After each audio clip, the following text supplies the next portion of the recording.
Shalom Bapak Ibu semua. Yesus cinta saya, Yesus cinta kamu, Yesus cinta kamu, Yesus cinta kita semua, Yesus cinta semuanya. Firman-Nya digenapi, saling mengasihi, saling mengasihi, saling mengampuni, saling melayani, saling melayani.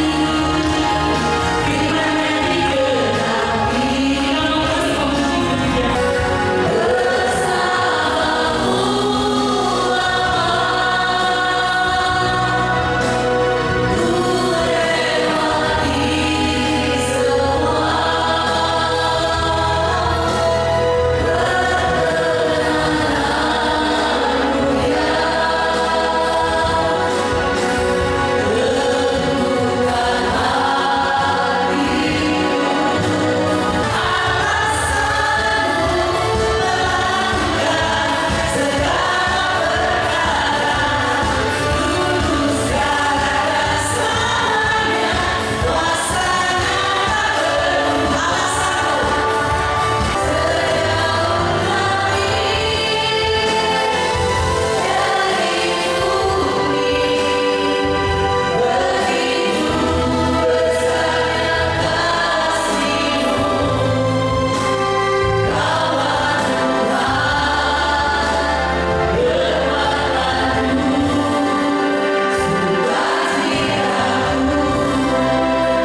Shalom.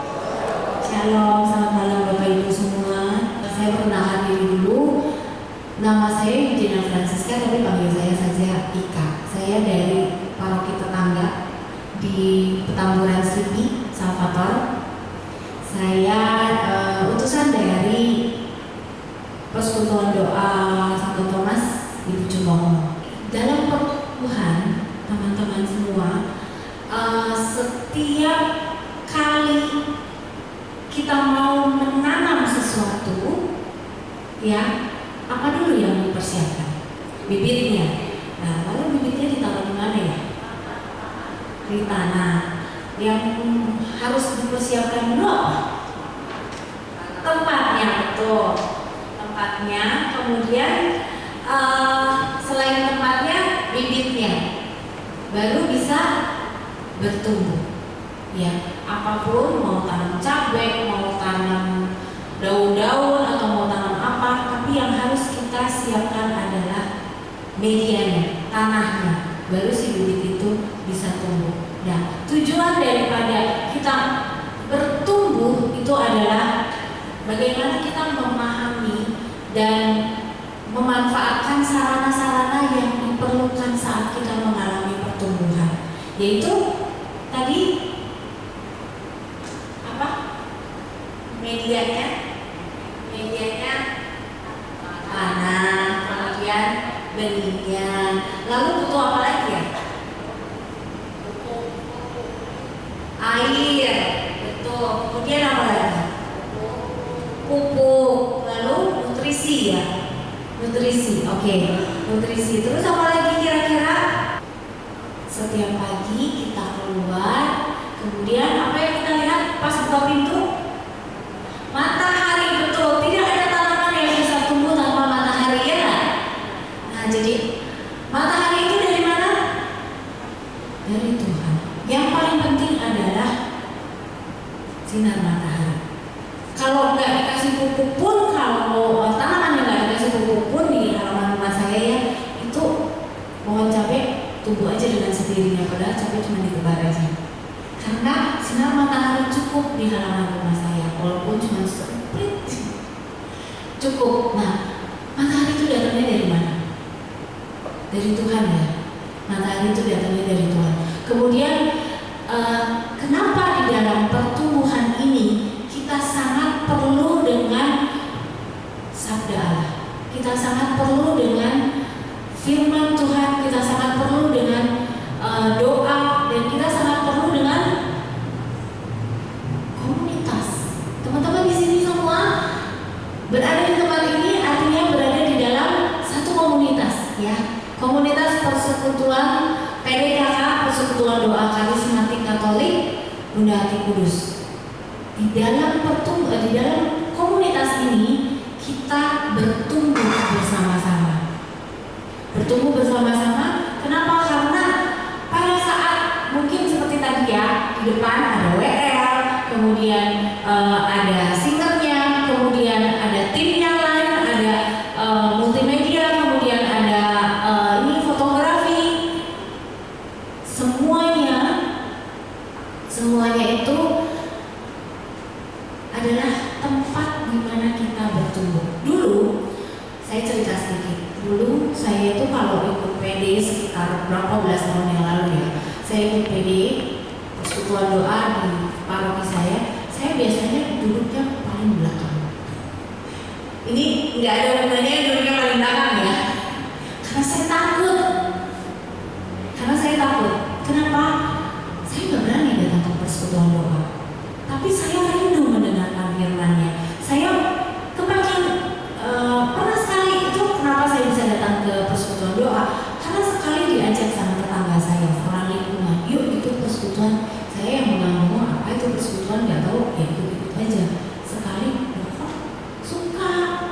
Lalu karena saya tidak berani untuk minta izin pergi, kemudian saya juga takut kalau saya ketahuan saya ikut persekutuan doa, takut ada lapor.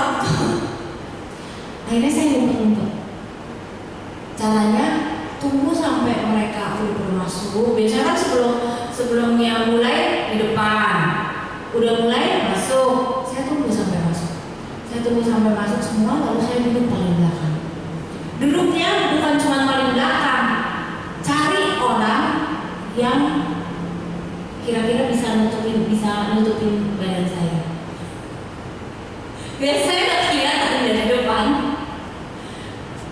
Kemudian saya ikut persekutuan, persembahan. Pada saat persembahan udah selesai kan, nggak lama pulang, nggak lama pengumuman. Setelah itu pulang, sharing pulang. Saya selesai persembahan langsung ngacir keluar karena saya takut. Berbeda dengan ini, saya sangat-sangat diberkati oleh Tuhan karena mendapatkan sesuatu daripada komunitas. Demikian juga Bapak Ibu semua, dosis semua yang ada di sini. Tentunya saya berharap setiap pribadi dari kita harus bertumbuh. Dulu saya takut, duduknya paling belakang. Kemudian pas ditanya, kamu dari mana? Cengar-cengir aja.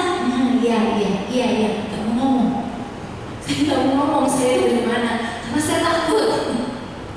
Tapi berjalannya waktu, Tuhan memberikan kekuatan, Tuhan buka jalan, Tuhan menyertai saya sampai akhirnya lama-lama saya diajak jadi tim di persekutuan doa saya.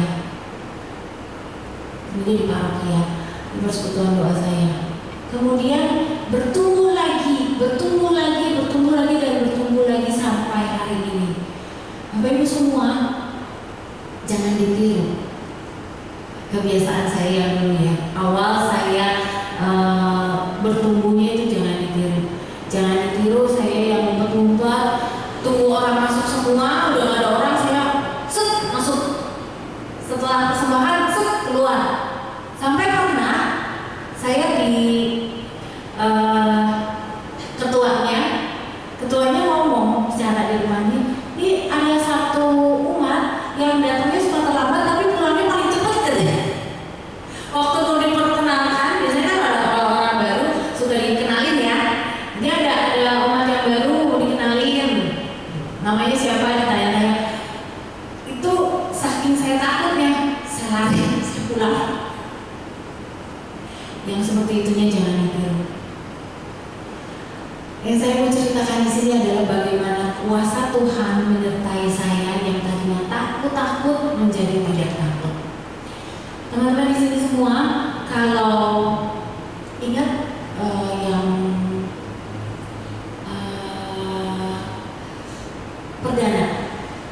umat perdana, ketika Yesus sudah wafat, kemudian Yesus bangkit. Kita ini di masa prapaskah ya. Yesus sudah wafat, kemudian Yesus naik ke surga. Kemudian Roh Kudus turun atas para rasul. Yesusnya nggak ada, cuma ada murid-murid dan murid-murid yang di loteng di lantai 2. Mereka diurapi oleh Roh Kudus.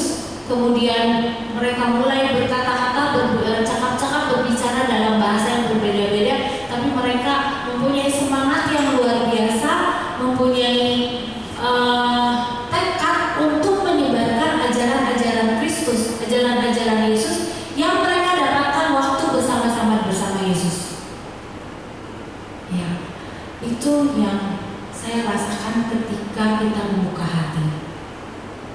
Ketika kita membuka hati untuk satu pertumbuhan, tentunya pertumbuhan rohani. Ketika kita membuka hati untuk satu pertumbuhan rohani, Roh Kudus turun bagi kita semua. Nah, pertumbuhan rohani ini bukan hanya pertumbuhan di dalam komunitas ini saja, tetapi yang pertama adalah pertumbuhan dalam diri kita. Pertumbuhan di dalam diri kita yaitu bagaimana mungkin kita mulai berubah. Yang dulunya takut-takut kayak saya, tukang acir kalau di PD, kemudian mulai berani duduk lebih lama. Lalu mungkin yang dulu saya jarang berdoa, berdoanya kalau di gereja aja, kalau lagi bisa. Tapi ada gerakan khusus untuk, kalau saya kayaknya pengen berdoa. Gerakan ini seperti tidak terbendung, nggak kuat untuk melawannya gitu. Tidak terbendung, tidak tertahankan. Pengen doa, pengen baca firman, pengen puji-pujian, pengen nyanyi penyembahan. Hari ini gampang ya, tinggal buka YouTube, tinggal buka, mungkin yang masih muda-muda bisa tinggal buka Spotify, banyak di sana, lagunya ribuan jutaan bahkan. Ada satu gerakan khusus seperti itu untuk supaya kita lebih dekat kepada Tuhan. Pertumbuhan yang pertama adalah di dalam diri kita. Atau mungkin ada Bapak Ibu teman-teman semua yang kayaknya pengen ke gereja aja terus. Ada nggak? Ada nggak? Pernah nggak? Kayaknya pengen ke gereja, ikut misa terus tiap hari. Kalau ikut misa tuh rasanya enak gitu. Ada? Atau ada yang lain? Tapi itulah gerakan yang diberikan oleh Roh Kudus, yang diberikan Tuhan kepada kita untuk supaya kita ini mulai bertumbuh di dalam kerohanian kita. Dan ketika kita mulai bertumbuh, maka kita akan diperkenalkan kepada teman-teman, saudara-saudara kita, seperti kita semua yang ada di tempat ini, di dalam komunitas. Ketika kita sudah masuk di dalam komunitas, kemudian ada apa ya di dalam komunitas? Ada kegiatan yang pertama. Kegiatan apa? Ketemu nih tiap hari Senin, rutin ya. Kalau nggak datang kayaknya apa ya datang. Kalau nggak datang, kayaknya saya pengen datang kok, dibela-belain, pengen datang. Ada kegiatan. Kemudian di dalam komunitas ini ada apa lagi selain kegiatan? Ada teman, benar. Cari teman di sini banyak. Cari teman, ada teman banyak. Lalu ada apa lagi? Ada support, ada dukungan. Contoh ya, ini adalah contoh salah satu daripada dukungan yang diberikan komunitas kepada umat-umat semua, kepada kita semua. Kita saling mendoakan. Kalau ada orang yang sakit, didoain, dikunjungin, apalagi ya, didatengin atau dibesuk. Atau kalau ada orang dia tumpang tangan biar cepat sembuh, betul,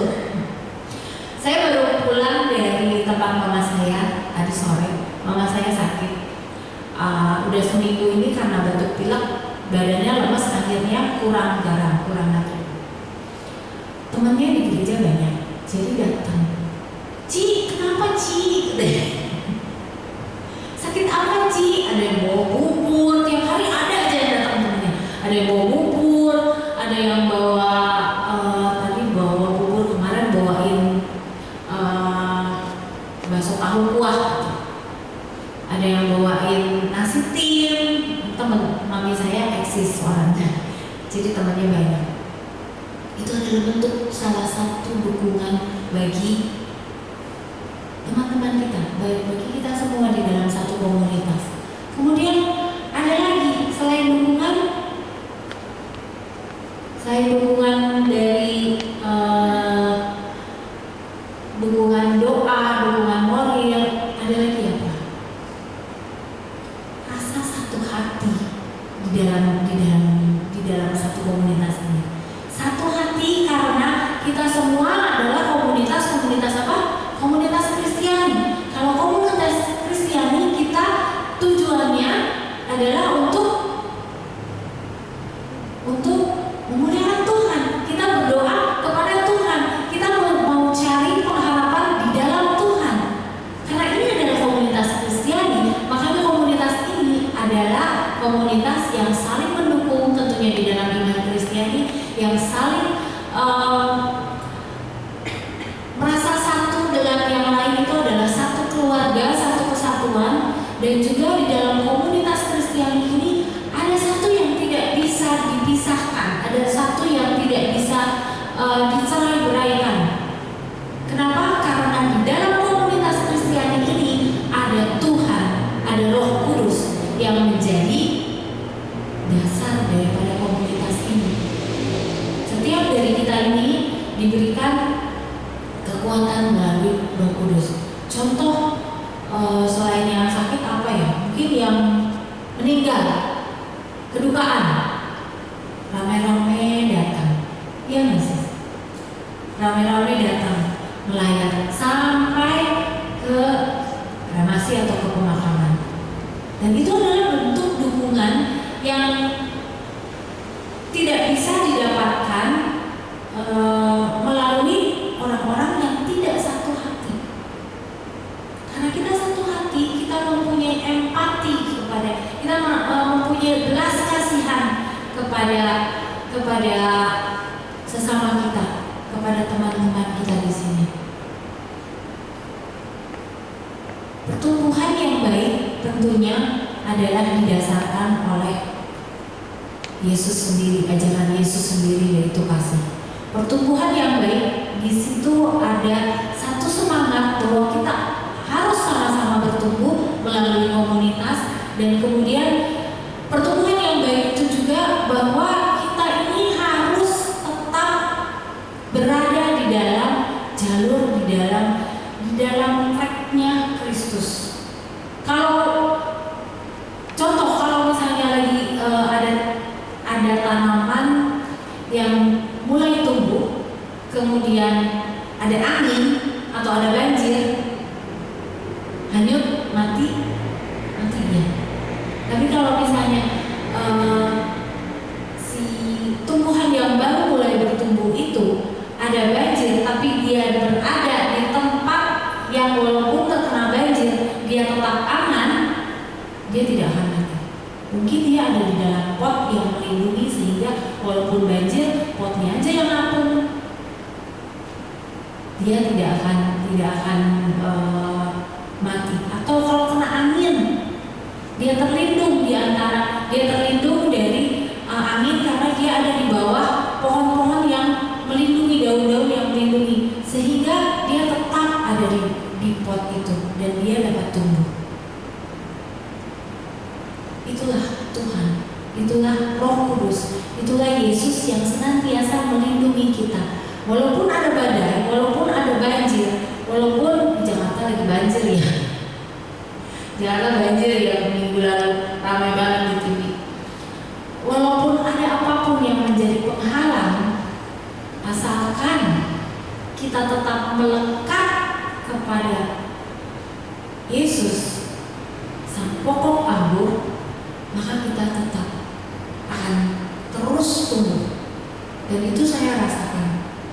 Ya memang kalau saya ngomong sih gampang ya, gampang banget ya kalau ngomong. Tapi jatuh bangun saya melakukannya. Kadang saya juga manusia, saya masih manusia. Kadang saya juga tidak mampu untuk melakukannya, untuk terus maju kayak Tuhan nggak sanggup, Tuhan nggak sanggup. Tapi kemudian ada teman yang menguatkan, ayo, ayo, ditemenin dulu, kamu pasti bisa. Pada saat saya pertama kali jadi singer, itu badan kaku kayak apa ya? Badan saya kaku kayak tiang ini. Badan saya kaku kayak tiang ini, dipegang kenceng banget, keras banget. Pertama kali saya jadi singer. Terus dari singer naik lagi jadi WL. Waduh, enggak, pertama kali bukan jadi singer, jadi yang baca pengumuman buat minggu depan. Itu baca pengumuman aja saya udah tulis di kertas kecil, diapalin dari kemarin, maksudnya dari hari Senin ya, dari hari Minggu saya udah hafalin. Terus pas waktu ke depan karena nggak boleh bawa kertas, saya tulis di telapak kanan. Saking saya deg-degan, saya takut nggak biasa untuk bicara di depan. Kemudian di situ mulai naik lagi jadi singer. Kaku bener kayak gitu, bener sumpah swear, kaku banget. Sama ketua PD saya, tim singer yang lain ya, tim pujiannya, saya dicoba goyang sedikit, kenapa sih? Lu dari depan, dari belakang lu dilihatin, bahasanya ya pakai bahasa gaul. Lu goyang sedikit, kenapa sih? Gua liatin dari belakang, lu diem aja kayak patung. Gua takut gemeteran. Tapi itu semua lewat tentunya dengan penyertaan Tuhan.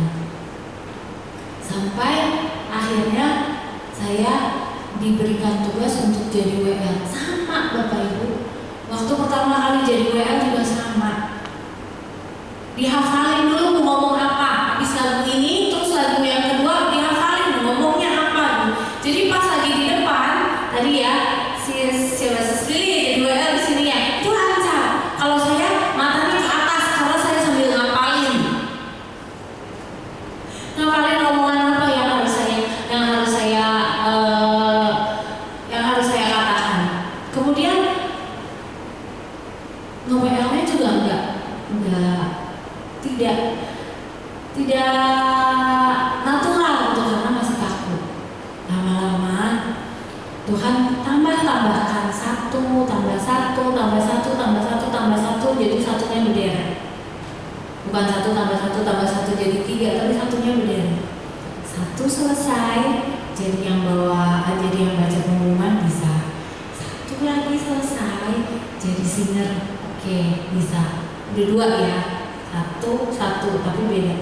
1 lagi jadi WL, kemudian 1 lagi jadi pendoa. Bertumbuh di dalam komunitas. Siapapun itu, Tuhan pasti pakai kita kalau kita mau membuka diri kita. Asal mau aja dulu. Nanti Tuhan pasti tambahkan. Memang awalnya pasti kaku kayak saya itu ya. Awalnya pasti istilahnya jelek. Ngomongnya agak-agak vulgar, jelek. Nggak bagus, nggak bisa, gue jelek kalau nyanyi, gue nggak bisa, gue jelek kalau berdoa, kata-katanya aku gitu. Tidak apa-apa Bapak Ibu, Tuhan tidak melihat apa yang kita lakukan itu salah atau jelek atau bagus. Tuhan tidak melihat. Kalau misalnya semuanya harus bagus, semuanya harus sempurna, semuanya harus perfect, itu kapan adanya ya? Karena kita manusia yang jauh daripada kesempurnaan. Jangankan kita manusia biasa, imam-imam juga itu mereka dilatih bertahun-tahun, belasan tahun, puluhan tahun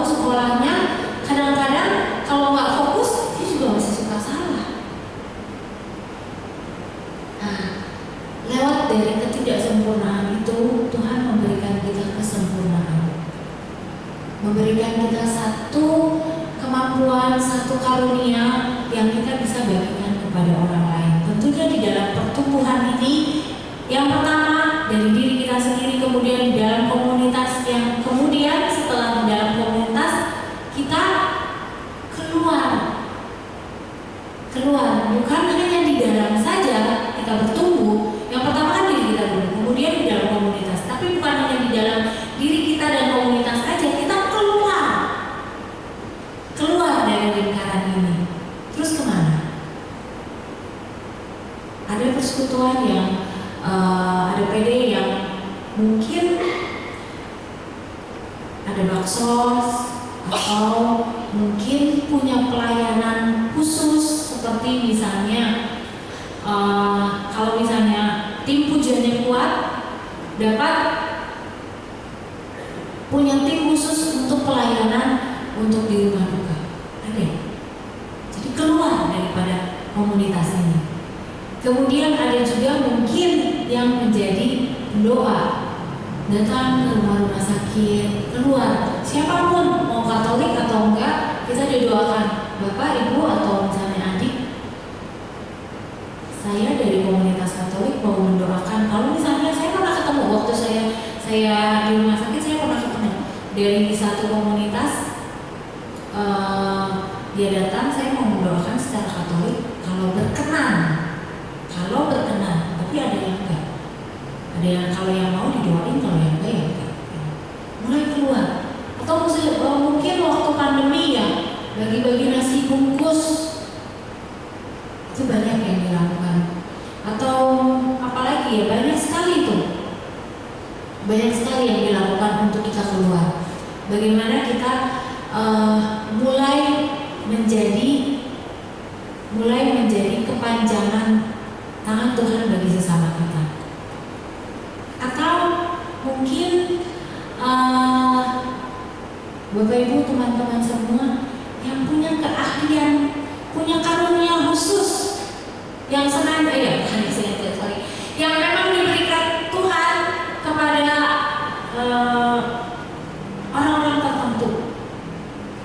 Misalkan karunia untuk mendoakan, atau pada waktu didoakan orang yang didoakan merasakan ada kekuatan, atau mungkin diberikan karunia untuk mendengarkan.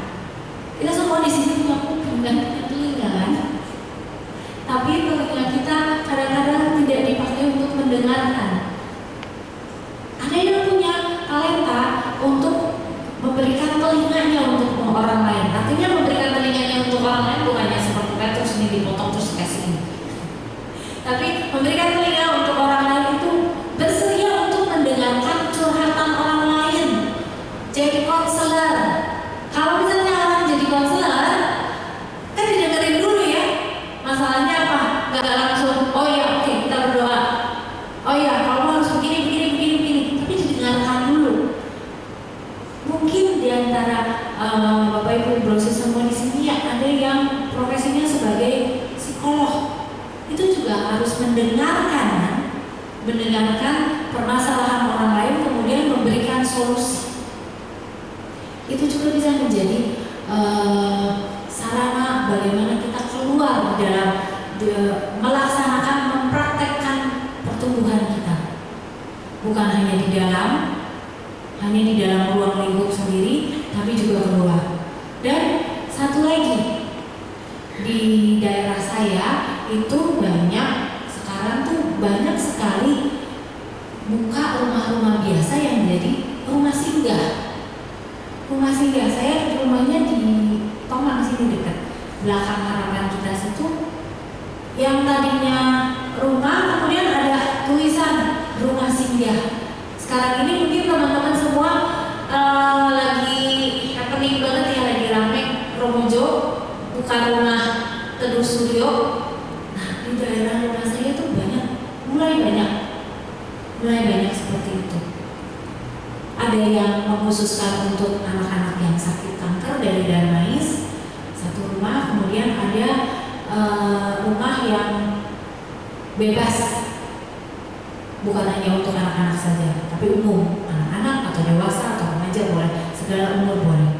Nah, Bapak Ibu mungkin Itu juga salah satu sarana untuk kita berbagi kepada sesama kita. Saya mau cerita sedikit tentang anak saya. Saya nggak sangka-sangka.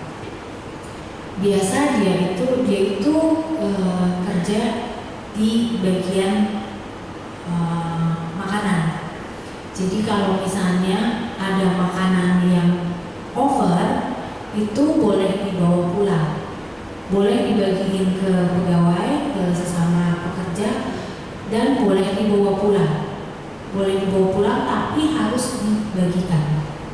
Boleh dibawa pulang, harus dibagikan. Kadang-kadang ada hari-hari tertentu kelebihan buah-buahan ternyata waktu pertama dia suka bawa apel satu, kemudian dia bawa buah pir satu.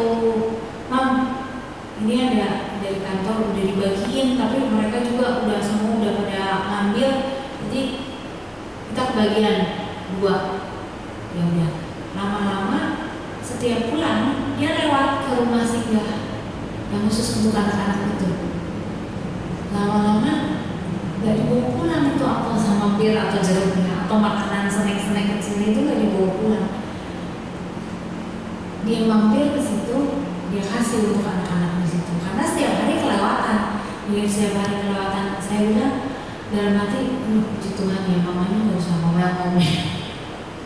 Saya bersyukur banget, satu, Tuhan berikan kepada anak saya kasih untuk melayani orang lain. Gak usah yang terlalu muluk-muluk, asal kita punya empati, kita punya kasih. Tapi kasihnya itu harus yang tulus ya Bapak Ibu. Jangan kita memberi hanya untuk pencitraan saja. Kasihnya itu kalau kita mau memberi, berilah dengan tulus. Maka dengan kita memberi dengan tulus, malaikat di surga juga akan memuliakan, bersorak-sorak memuji nama Tuhan. Karena satu anak Allah sudah melakukan apa yang menjadi yang difirmankan oleh Yesus. Bentuknya tidak perlu seperti yang tadi. Banyak sekali bentuknya. Dan di situ kita dapat menjadi perpanjangan tangan Tuhan, jadi selang untuk menyalurkan kasih. Kemudian kita juga dapat menjadi garam untuk memberikan rasa bagi orang-orang yang tawar hati. Bagaimanapun apapun itu caranya, kadang-kadang secara tidak sengaja itu akan ada kesempatan bagi kita. Jeli-jelilah, lebih peka untuk diri kita sendiri supaya kita mungkin ini cara Tuhan ya. Mungkin ini adalah kesempatan yang Tuhan berikan kepada kita supaya kita membantu orang lain, menjadi garam dan menjadi terang untuk memberikan pelita, untuk memberikan cahaya bagi orang-orang yang mungkin hidup di dalam kegelapan. Dia tidak kenal Tuhan. Dia mungkin tumbuh di antara yang hidupnya keras. Mungkin dia Katolik, tapi Katoliknya cuma KTP aja, Katolik dari lahir. Kemudian dia tidak tahu, tidak diajarkan. Bapak Ibu semua, siapa yang suka ngeliatin TikTok atau ngeliatin IG? Saya kemarin 2 hari lalu lah, saya lihat YouTube. Saya lihat di YouTube karena saya lihat TikTok, kemudian saya buka di YouTube. Itu ada content creator namanya Devi Anastasia. Dia orang Kristen. Dia itu masuk ke MasterChef, nggak tahu lah MasterChef yang kapan. Tapi waktu pandemi dia masuk dari MasterChef. Kemudian dia itu diundang ke podcastnya Deddy Sumargo. Di situ dia cerita tentang kehidupannya. Dia itu anak orang Kristen dari keluarga Kristen. Ada yang tahu? Keluarganya keluarga Kristen. Mamanya dibunuh sama papanya, nggak sengaja. Tapi kemudian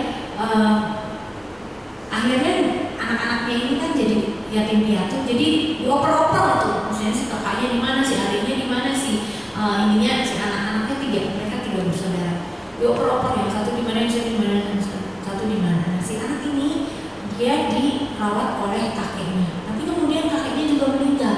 Dia kemudian waktu usia remaja SMA itu dia tinggal bersama ayahnya, tapi dia 2 tahun nggak punya listrik. Bayangin, 2 tahun hidupnya susah, buat makan aja susah, dia nggak punya listrik. Pakai lilin nggak? Pertama-pertama pakai, tapi lama-lama udah biasa katanya bilang. Jadi beneran kayak di hutan ya, tinggal di kota tapi rasanya rasa hutan. Sampai akhirnya dia lulus, lalu dia merantau ke Jerman, lalu dia balik lagi ke sini. Kemudian di sini karena banyak hutang dia bingung, dia ikut MasterChef dengan maksud tujuannya supaya dia menang, dia dapat uang untuk bayar hutang. Akhirnya itu semua tidak terjadi sesuai dengan keinginannya. Dia kena eliminasi dan dia bingung, hutang saya gimana, saya hidup harus gimana. Akhirnya dia kontennya tapi dia masakan. Nah, di dalam setiap kontennya dia sisipkan ceritanya. Makanan ini adalah makanan waktu saya kecil, saya dibuatkan oleh oma saya. Dia konten, dia lakukan itu terus sampai akhirnya dia sukses. Pendapatannya sudah nggak tahu ya berapa, mungkin ratusan juta mungkin. Dia sudah punya rumah, dia sampai punya karyawan. Kemudian dia dilirik oleh timnya Gramedia, diminta untuk membuat buku. Akhirnya dia buat buku dan dia di situ di dalam wawancara itu dia berkata bahwa hasil daripada buku yang dia tulis ini dia akan persembahkan untuk anak-anak yang nasibnya seperti dia, karena memang hidupnya susah banget. Nah, bagi kita semua yang merasa diberkati ya, saya merasa Tuhan hidup saya nggak sampai gitu banget gitu. Apalagi dia yang seperti itu, kita dapat berbagi keluar menjadi terang karena si anak ini nggak dididik dari kecil, dari umur 6 tahun ini nggak ada yang didik, cuma dikasih makan suruh sekolah, nggak ada yang diajarin tentang kehidupan. Nah, bagi mereka yang ada di dalam kegelapan, ada tugas kita untuk memberikan satu cahaya di dalam kehidupan mereka. Amin. Tuhan Yesus memberkati. Mari kita tundukkan kepala. Kita mau berdoa untuk setiap wujud-wujud doa yang ada di dalam kotak ini. Dan nama Bapa dan Putra dan Roh Kudus. Amin. Bapa di dalam surga, Engkau yang paling tahu, Engkau yang paling mengerti Bapa apa yang menjadi kebutuhan kami Tuhan. Terima kasih Tuhan. Demi nama Yesus.